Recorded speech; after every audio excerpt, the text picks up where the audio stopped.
Eh bien, jërëjëf, monsieur le facilitateur, maître de cérémonie. Nous avons également des dames. Et justement, je voudrais faire un appel à toutes les femmes cadres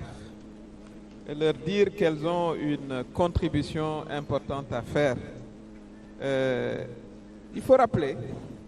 que ces 4 dernières années, il y a plus de filles que de garçons qui réussissent à l'entrée en 6e. Ça, il faut le savoir, c'est une forme de révolution silencieuse qui ne dit pas son nom. Il y a une majorité d'hommes, donc de papas. Vous êtes tous très fiers de vos filles, et vous le savez. Il y a également la révolution du mérite. Et première au BFM, c'est des filles, première au bac.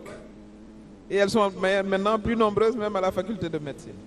Et il faut s'en féliciter. Parce qu'un pays, c'est ses hommes et ses femmes. Mais il faut également que les femmes n'attendent pas qu'on vienne les chercher. Il faut qu'elles viennent et s'engagent. Et qu'elles ne soient pas des militantes de la parité paresseuse, comme je le dis. Ce n'est pas parce qu'il y a une loi pour les postes élus, pas encore pour les postes désignés, et ça devrait être le cas, parce qu'il y a suffisamment d'intellectuels, à mon avis, pour occuper ces places-là d'intellectuelles femmes. Donc c'est également un appel que nous faisons. Il va falloir au sein du think tank, je l'ai dit à Maître Tine, qui m'a envoyé d'ailleurs la liste des dames, qu'on ait un recrutement actif aussi des femmes. Le président de la République y tient. Et il m'a d'ailleurs fait récemment la réflexion qu'il faut quand même une offensive en direction des capacités féminines qui sont dans le pays, etc., pour qu'elles puissent aussi participer à la réflexion en tant que femmes, en tant que citoyennes, sur toutes les questions. Pas seulement des femmes pour réfléchir pour les femmes, mais pour qu'elles réfléchissent sur toutes les questions, parce que nous avons également parmi elles des économistes. Alors, il est important aussi que nous parlions en langue nationale, et je voudrais donner la parole à une économiste qui est assise ici, parce que je l'ai dit dans mon discours, il faudrait qu'on relève le pari vraiment de la communication en direction des couches populaires. On a du mal, nous les intellectuels, il faut qu'on le reconnaisse. Voilà, dès qu'on entame une discussion, voilà. Aujourd'hui, si on devait traduire la restructuration de la dette en Wolof, je pense que personne ne peut traduire le mot restructuration, à part waxtaane waat suñu bor bi ñu war a fay. Donc, il faut vraiment que nous fassions cet effort-là, parce que nous avons une mission, comme je l'ai dit, d'information et de conscientisation. Donc, je voudrais sans plus tarder donner la parole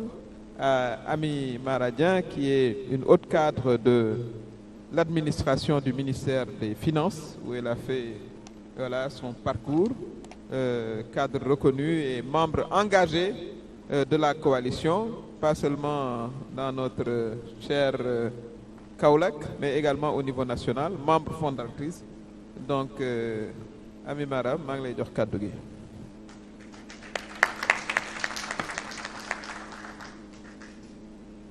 Assalamualaikum warahmatullahi. Merci beaucoup,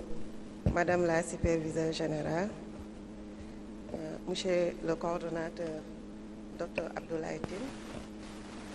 di nuyu tam membre think tank bi fi nekk yépp ci salle bi, di leen sant ci seen présence bi nga xam ne def nañ ko tey ci lancement wu journée bi. ñu ngi ma jox benn thème bu ma war a waxtaane ci wolof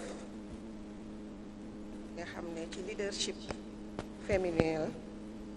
bilan d'impact et perspective d'une gouvernance transformatrice.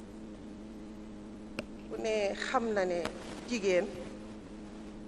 lu mu bokkul baaxul, loolu yaakaar naa ne boroom kër yi dinañ ñu ko nangul, ndax souvent ñi xëy ci kamoot bi duñ fa fekk dara, te buñ wàccee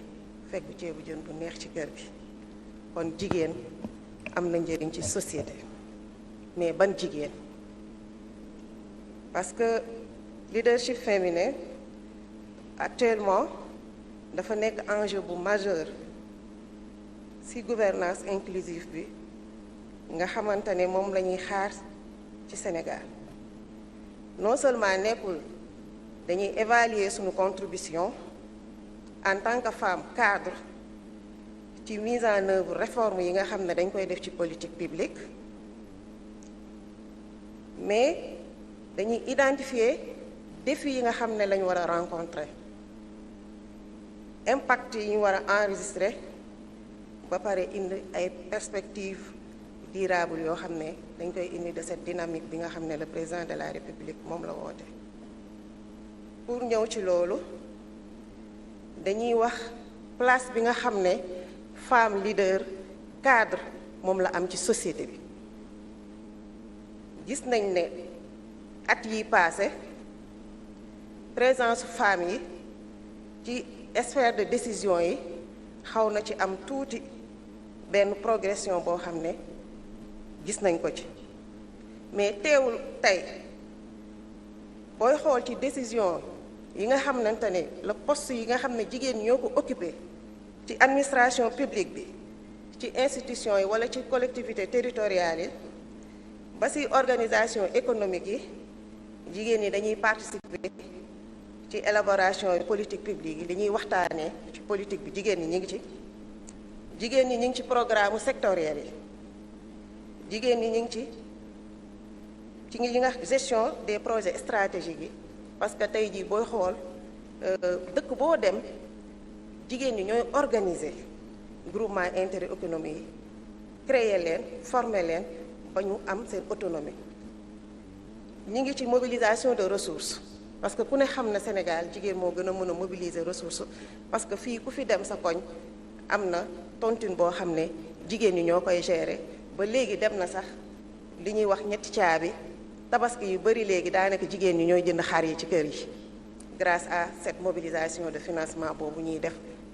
au sein de nos familles. beneen bi ci topp li nga xamante ne mooy avancé yi nga xam ne jigéen ñi am nañ ko ci poste de décision stratégique yi dafa des tuuti ci yenn secteurs yi kon loolu mooy limiter intégration bi nga xam ne jigéen ñi war nañ ko jël ci dimension bu dépassé fi ñu nekk mais lu ko waral maa ngi déglu la fois passée interview madame la superviseure générale ci RTS su ma juumul wala TFM mu ne leadership féminine bi jigéen ñi dañu war a ñëw imposer wu taxaw ànd liggéey parce que nag il y a des femmes yoo xam ne yu am valeur lañ tout à l'heure wax na ko soo bàyyee sa cër bi nga moom keneen day ñëw toogee ko te jigéen ñi am nañ place ci société bi défi yi nga xamante ne dañ koy rencontrer ci résilience des femmes leaders chaque femme cadre am na défi boo xam ne war na ko mën a indi mooy accès limité au poste de décision loolu c'est un défi boo xam ne ñi ngi ko teg les contraintes socio-culturelles moom nga xam ça persiste chaque jour il y a aussi sunu charge professionnelle yi ak charge yi nga xamante ne mooy familiale yu am importance jigéen ñi di ko jouer ci société bi il y a aussi accès inégal aux ressources et aux réseaux mais obstacle yooyu am yépp teewul def nañ preuve de résilience moo tax ñun dañu favoriser dialogue favoriser renforcement de la cohésion des équipes ñu def accent aussi ci impact social bi nga xamante ne moom mooy indi les politiques publiques yi transformer li améliorer qualité de la gouvernance bu ñu jógee ci loolu ku nekk xam na ne ci participation jigéen ñi dañuy wax ci éducation dinañ wax ci santé dinañ dem ci économie dem ci entrepreneuriat féminin suñu waxee ci éducation mooy tout à l'heure madame la superviseure générale wax na ko mooy l'escolarisation des filles mu am actuellement benn impact bu positif ndax booy jël école yi jigéen ñi pourcentage de réussite yi ñoom ñoo ci ëppale même les concours ñoom ñoo ciy dem am na si ñi ngi améliorer l'environnement scolaire bi tam soo yeggee jigéen ñi kenn desul leen ci ginnaaw développement programme autonomisation mais quand on parle de l'autonomisation ku nekk day wax ne l'autonomisation des femmes ñu ciy jouer benn rôle bu am importance boo xam ne Sénégal jigéen ñi desuñu ci ginnaaw. Sur le secteur de la santé aussi il y a renforcement des politiques santé maternelle jigéen ñi ku nekk xam nañ ne desuñ ci santé maternelle foofu sax dañ si